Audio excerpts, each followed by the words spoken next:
Welcome back to episode 4 of my Dungeon Crawl Stone Soup series. I mentioned in the comments of a previous video that I'm not really sure how to number these things. Like, when I die, does this start a new... like, episode 1 was just me dying. And then the next one, I didn't want to call it episode 1 again, because then it's like, oh, you must have just died. Let's not even watch this stupid video. So I don't really know. For now, I guess I'm just going to call it episode 4. We'll see. What was I up to? I just finished exploring Dungeon 4, huh? Alright, that sounds good. We have this strange vault. Yep. Alright, so let's head back down to Dungeon 5, which I seem to recall we've been to already. I got shafted. Well, I was interrupted because there's a scorpion somewhere. I guess this is him? How am I feeling about scorpions? Can I just kill him? I can probably put him to sleep, right? He should have low magic resistance. Let's chase down this scorpion. It seems like a bad plan, but yeah, actually it was a bad plan. Let's not do that. I'm glad it didn't work.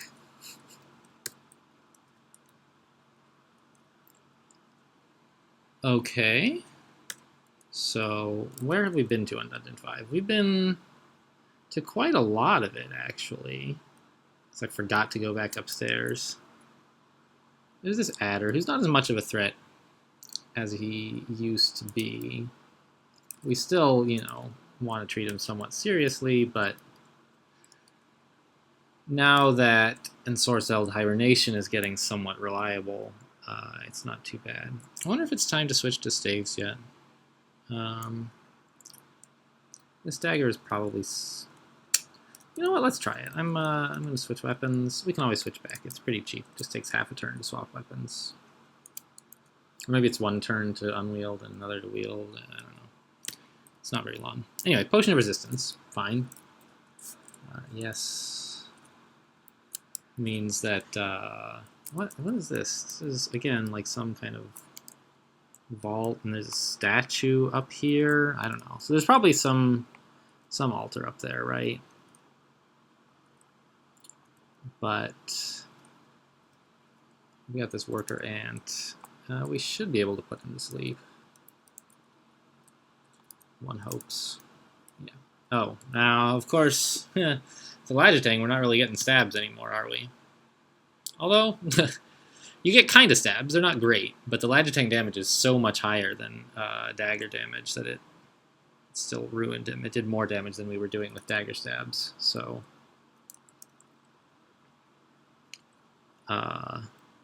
we're attacking more slowly with the Lagitang. It's a bigger weapon, so it takes longer to swing until you've got good practice with it. So here we got a stab on the adder and did 0 damage, which is something that just can't happen with a dagger. So by giving up the dagger for a Lagitang, we've sort of taken away some of our power, but we've gained the fact that we do reasonable damage to things that are awake as well, which means we don't have to completely rely on putting everything to sleep, which long term we don't want to do. But when you get to the very late game, most of the major threats can't. This is all right. I was talking too much and not playing enough. This is a lot of kobolds. Anyway, when you get to the late game, most of the major threats don't really care too much about your dumb old hexes. You can't put them to sleep. You can't do all kinds of stuff to them. So you need something else to fall back on. And having just a nice solid weapon like a Lagitang, which is pretty rare, is a good plan, and I'd rather get that started now. So what do I do about all these kobolds? Do any of them have, blowguns? I would like a blowgun, but I don't want you to shoot me with a blowgun.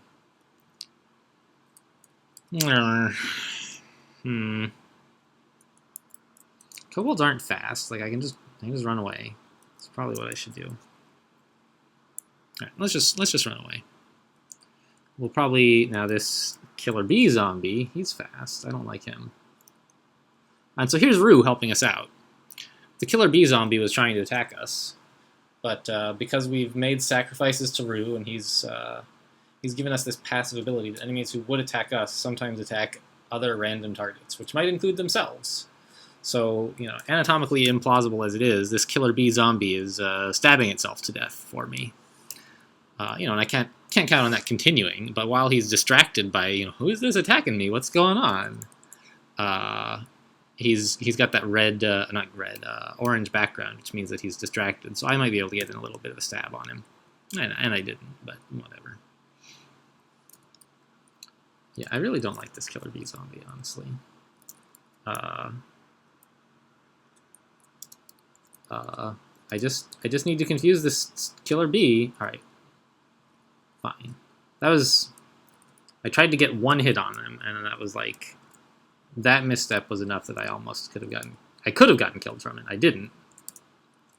Yet. But it did put me in a pretty bad spot. So... we're just going to try to sleep without this gecko noticing us.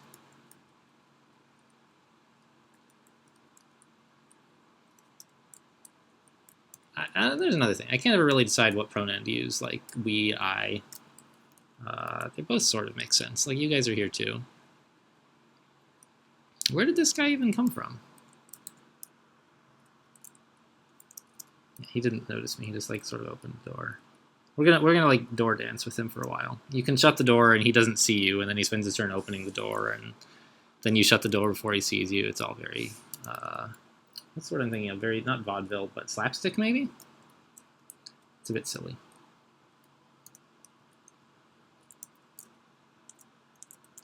Yeah, so I'm not sure how I feel about this Lagitang, honestly. It means that putting things to sleep no longer really helps. And so, like, why am I still training stealth, right? I just gotta get staves and, like, fighting, I guess. So fighting is, it helps you with your damage output and accuracy, just like you're training your weapon skill, but not as much. And it also gives you more health. So I'm sort of training mostly staves here, so I'm saying to emphasize staves, but also train fighting, because I wanted... You want to train your weapon a lot, because not only does it add damage, it lets you attack faster, and that means if I attack and it takes me like a turn and a half, which like an untrained Lagitang user would take up, there's a lot of bad things that can happen to you in a turn and a half. Whereas if you're like a well-trained Lagitang user, it only takes you like 7/10 of a turn to attack. And so there's, you know, just in addition to having better damage per turn, there's just fewer bad things that can happen to you in between actions if you're proficient with your weapon skill. Why is this Scorpion? He doesn't know where I am. Why is he chasing me? It's just like really lucky. So I am surprised that this killer bee zombie is taking things as well as he is. Like, he was doing quite a number on me, and I kind of thought a Lagitang was strong enough that that wasn't going to be a big problem.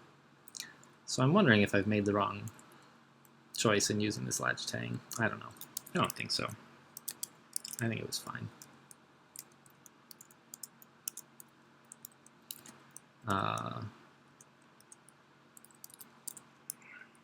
He has no weapon. Okay, again, I'm fighting too recklessly here. I really should be isolating them with the stairs. You know, this is a technique called stair dancing. You know, we have a lot of X dancing words, I guess, in roguelikes, where like in this case, you go find a stair, you get one or some small number anyway of enemies to follow you up the staircase, and you kill them, and then you go back down. You drag them sort of one or two at a time. So these kobolds, by the way, I can't eat them. They're sort of, I don't know, poisonous or something. So we found a blowgun. That's great. Cool. So blowguns are just really good ranged weapons early on. The ability to do poison damage to enemies is very powerful, just because it's from range. Like, it's a lot of damage that you do and you don't have to be next to the enemies to do it. It's fantastic. It doesn't work for undead, of course, but undead have low enough magic resistance that we generally can just confuse them like that, tab them until they're dead. So level 8, yellow scales. All right, you know, not my favorite. So each demon spawn gets a scales facet. So you get there are a bunch of demon spawn mutations possible that each have 3 tiers, and you get.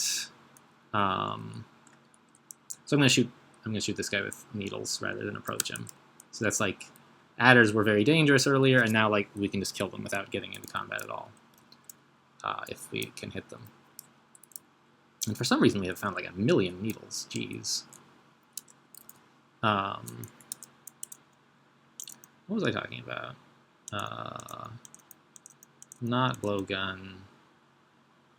Confuse. I don't remember anymore. Adder, zombies. Huh. Mystery. Yellow scales. Right. So you get there are a bunch of different facets, and you get 5 of them, and each facet has 3 tiers. So we already have tier 3 of our antennae, and like tier 1 of these other 2 things. And so everybody gets a scales mutation tier, which usually gives you like some armor and probably some others, you know, some other bonus along with the armor. And yellow scales are not really my favorite. They're going to give us eventually resistance to acid damage, which, I mean, acid can be a pretty big deal if you're not prepared. I find that usually I am prepared, so I don't need it too badly. Whereas the other stuff can give you like things that are just generally good all the time. So this iguana, something interesting happened here. We felt agile all of a sudden. In our status bar here, it says Agi. This is our powered by pain demon spawn mutation acting up. We got hit hard by that iguana, and we gained extra agility for a while. So that's the same effect as there's an item, a potion of agility, and it's like if we drank one of those when we got hit, which is nice. You know, if you're in a dangerous combat, you get a bonus. Cool. So like, here's a nice piece. You can't put him to sleep because it's hibernation, haha, and he's immune to cold, I guess. But we can still confuse him and then tab the heck out of him. Okay, so we marked this scorpion as excluded, but I'm no longer too worried about him. I don't know what was here, but it's not there anymore, so we don't have to exclude that either.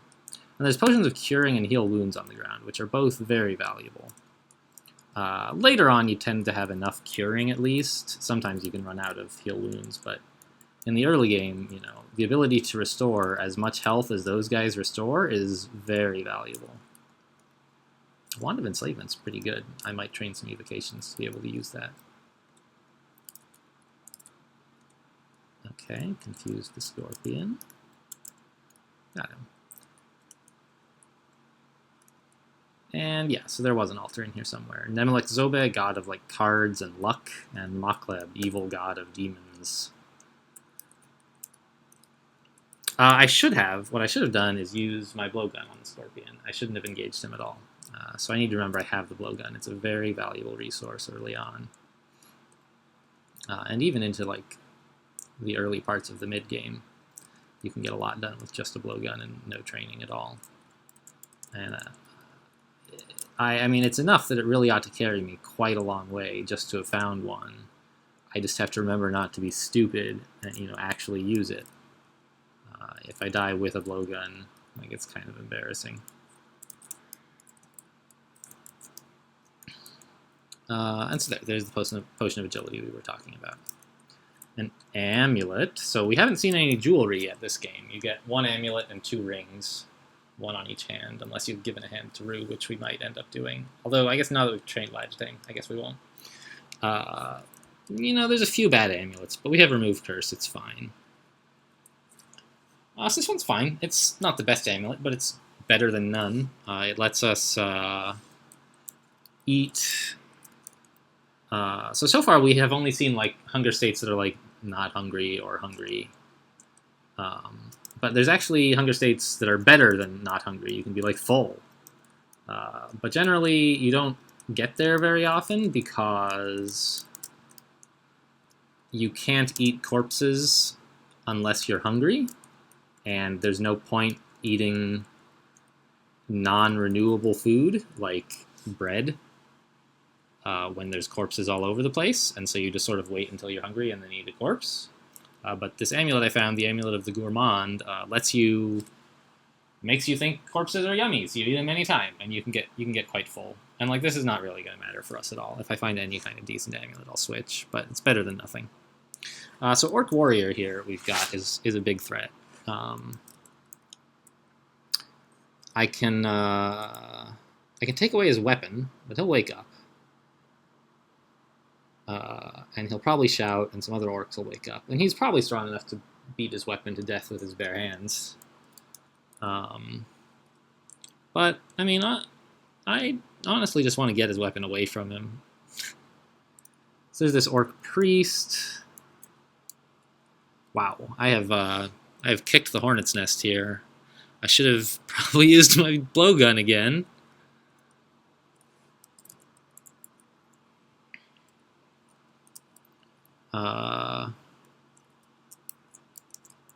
Alright, where are the stairs? I gotta find an escape route. I'm not dead yet or anything. So there's stairs down here, and there's stairs way over here, huh? Okay. Well, it's fine. The Orc Warrior can't really hit me at a distance. The Orc Priest can smite me once or twice, but he shouldn't be able to kill me before I get away.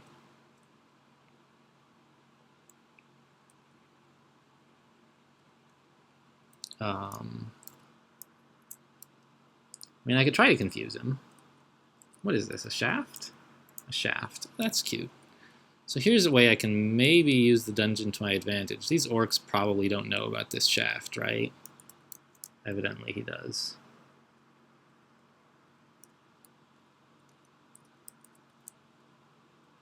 I was hoping that the Orc Warrior would step in the shaft and fall downstairs, but he's too smart.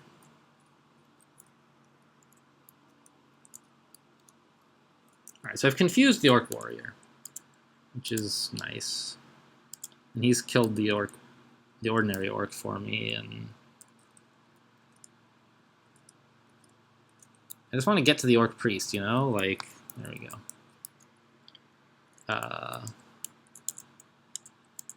Alright, so I ran to the stairs so that I had an escape route, but wisely or not, I decided I didn't need one. I don't know if that was the best way to handle that fight. I know it wasn't the best way, but was it acceptable? Maybe. It worked, you know, at the end, that's the metric that counts, but if you make bad choices all game, you're eventually going to die, and so I try to figure out whether my choices were good or bad, even if they worked out well. Scorpion, so like, let's use a blowgun, right?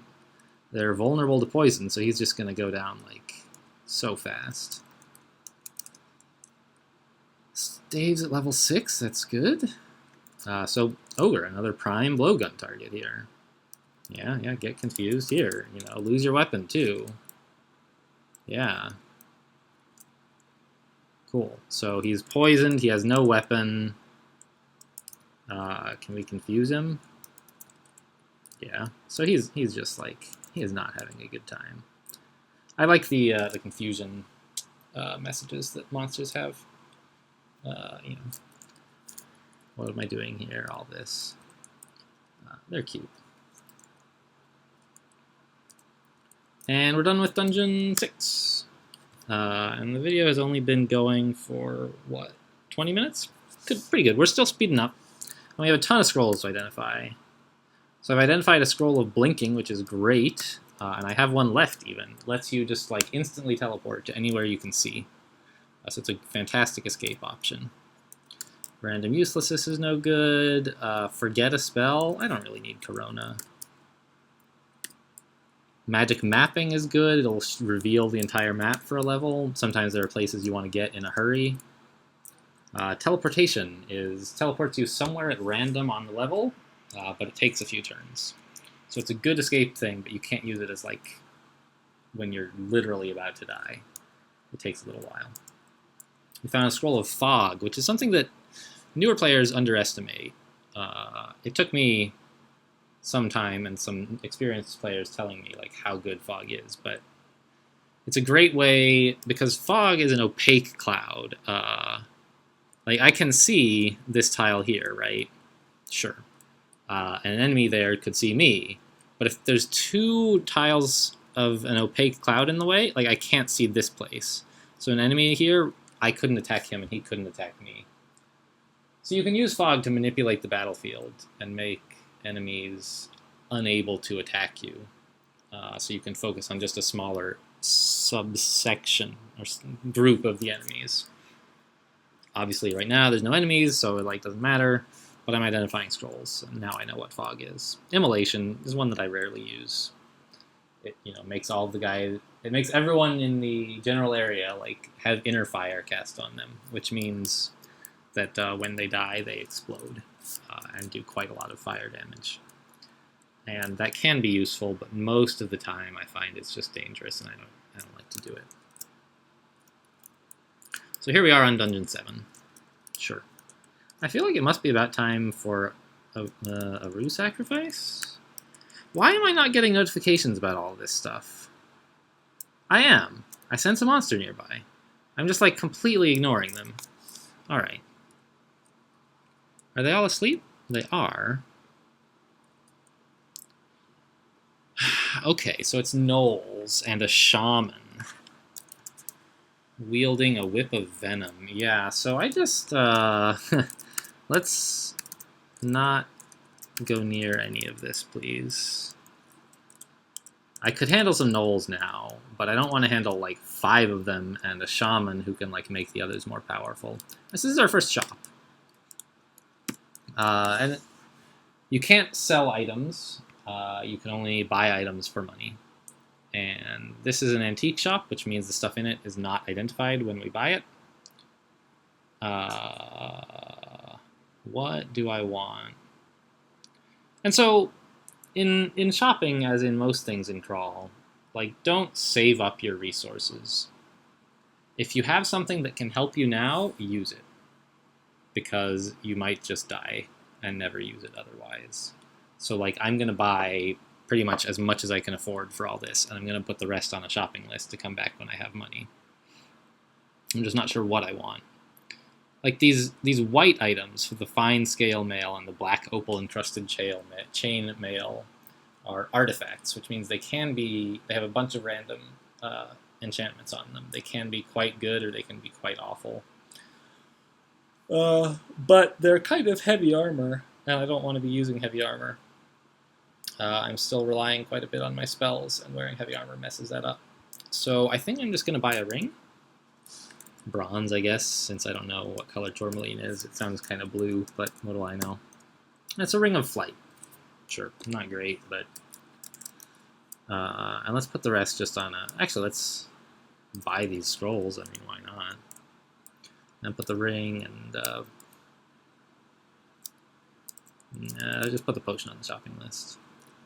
And these on the shopping list as well. Sure.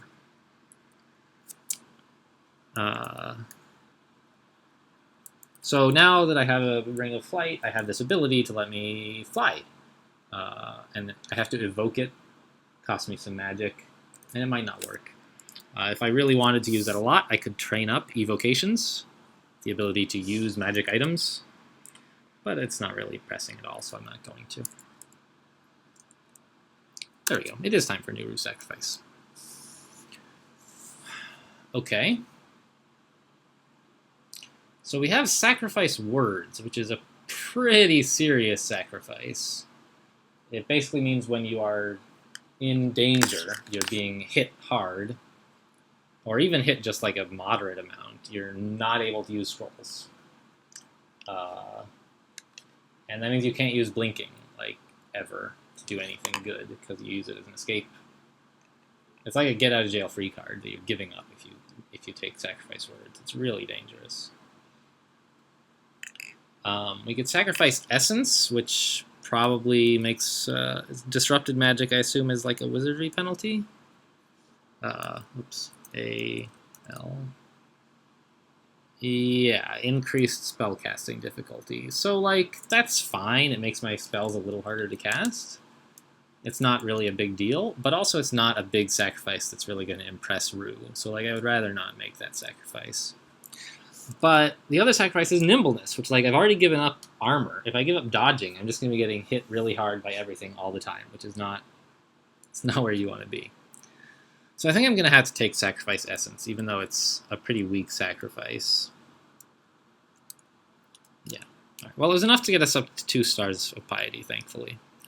And now, in addition to, like, the ability we had getting stronger, enemies are more likely to attack the wrong thing. Also, enemies that do attack us can be crippled. They can, like, they can go blind for a while, or become paralyzed if they hit us really hard or something. So those are all, that's quite good. And that's why I like to make the strongest Rue or biggest Rue sacrifice I can as soon as possible. So you can get to these, like, really strong abilities. Like, if you sacrifice a hand, you, like, get 3 stars of piety immediately, I think. There's a bunch of jackals, which... Okay, so actually, we're corroded right now, which is something we haven't seen yet. Which basically means we have a penalty to our chance to hit and our armor. We got that from getting acid splashed on us from the jelly. But it's worn off, it's just temporary, and, you know, jackals are really... jackals are not such a big deal right now. But now I've got this modeled dragon, which on Dungeon 7, like, that's not good news. I don't like this at all, and I'm gonna leave now. So again, that's just like, what the hell? How is this guy finding me? Come on. He has no idea where I am. He's just lucking into it. You know, thank goodness I have these antennae to help me dodge. But, like, this is... I don't know if it's the only way to play well, but it's one of the things that, to me, means good play, is, like, recognizing, oh, that's a really scary guy. I should not fight him. Rather than, like, that's a really scary guy. I'll get a lot of experience for fighting him. Or, like, gosh, I'll have to use a lot of resources to kill him. You don't have to kill him. Just run away. So we were about to kill this giant frog, and we stepped on a teleport trap, which is what sort of disrupted my thoughts there. So here, the giant frog has hit us, and Rue has helpfully lit the guy up. It's not a very strong penalty. But sure, thanks, Rue, I guess. We'll chop him to bits. So I'm not really playing this like much of an enchanter anymore. But, like, I found a Lagitang, so what are you going to do? You know, you got to adapt to what the dungeon gives you. So here's the temple. There's a temple in every dungeon, and it has altars to lots of gods. Not all of them necessarily, but a lot. And so you can, like, but you can get to the temple and generally find an altar to whichever god you want. I already have the god I want, Rue. You can switch, but, like, I've sacrificed 2 things to Rue already, and if you leave Rue, he just, like, stops helping you and doesn't give you back your sacrifices. So switching gods is pretty rare. It happens, but I just came down to explore the temple because they have kind of cool maps. See? Looks nice.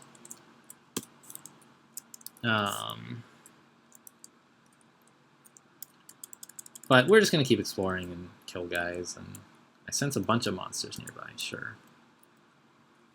Not very dangerous at the moment. And so notice, like, I'm engorged. I'm not in where it would say hungry. Like, I'm super full. I'm stuffed. That's what this Amulet of the Gourmand has bought me, so to speak. I really, really, really want... See, I'm not taking this fight seriously enough. There. So that didn't help very much at all. I really want to get to that Orc Priest. He's the one who's, like, the problem.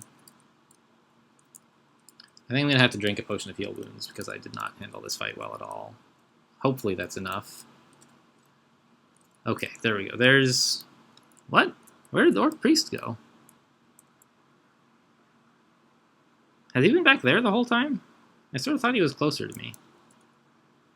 Wow. If I'm wrong about that, that's kind of embarrassing. So, yeah. We seem to have confused the priest. I see. Was the priest the one next to me all along? I don't know. But he's confused, and so he can't do nasty stuff like smite. And we got him. He's dead. And I'm just going to work on dexterity, I guess, at the moment. And see how this battle between the dagger and the wizard turns out. So it said there I'm too injured to fight recklessly. I've set it up so that if I'm below half health and I hit tab to like fight whatever easy thing, it like tells me, dude, don't do that. You got to pay attention. You can set that level yourself. I found half health is about right for me. It's like the level where I might not realize I'm in serious danger, but actually am. And sometimes you just like say, you know what, this stupid centaur. I can't wear a helmet anyway because I have dang antennae popping out of my head. So forget it. I don't want that helmet on the ground. Where would I go next if I were to explore? Up here? Fine. How about here? Yeah. I just don't want to deal with that centaur because as you sort of might guess from how centaur are in most mythologies, they like shoot arrows at you and they're very fast. So you really don't want to engage them from far away. What did I exclude down here? A bunch of gnolls. Okay, I guess I'll go... Coming at the centaur from the north should be okay.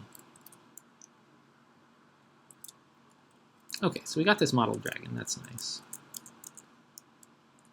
And he left a mottled dragon hide, which we could, if we had a scroll of enchant armor, we could make mottled dragon armor out of it.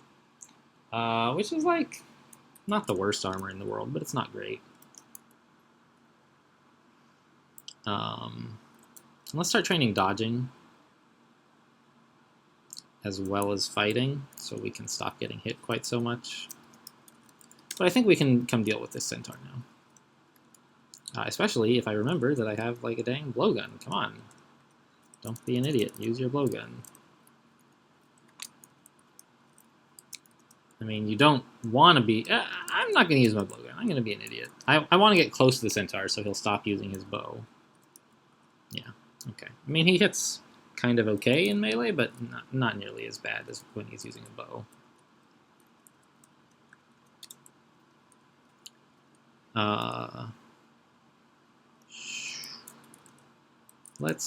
How can we approach this so that there's not many of them in sight? And this was not the way. But if I can poison out the shaman, then the rest of the gnolls, they're still a threat, but they're not as bad. So he's gonna die. There he goes. So this is why like a blowgun is so strong. It can really, if you're careful with it, it can remove a lot of the early game threats with very little danger. You just got to be patient. Yeah, okay, he didn't quite die. And you know, I have 1,000,000 needles, so I don't have to conserve that resource at all. And they had a wand of draining, so that's a good reward. And we're done with Dungeon 7, so it's been about half an hour. That's 50% faster than the last video. We're speeding up. Let me know if you guys have any feedback. I haven't uploaded any of these yet. I'm saving. I want to make sure I have a few videos ready when I start the channel, but eventually I'll be uploading these and then getting feedback from you guys and then doing some more. So if this is too slow, if you like the amount of exposition, let me know in the comments below. And until then,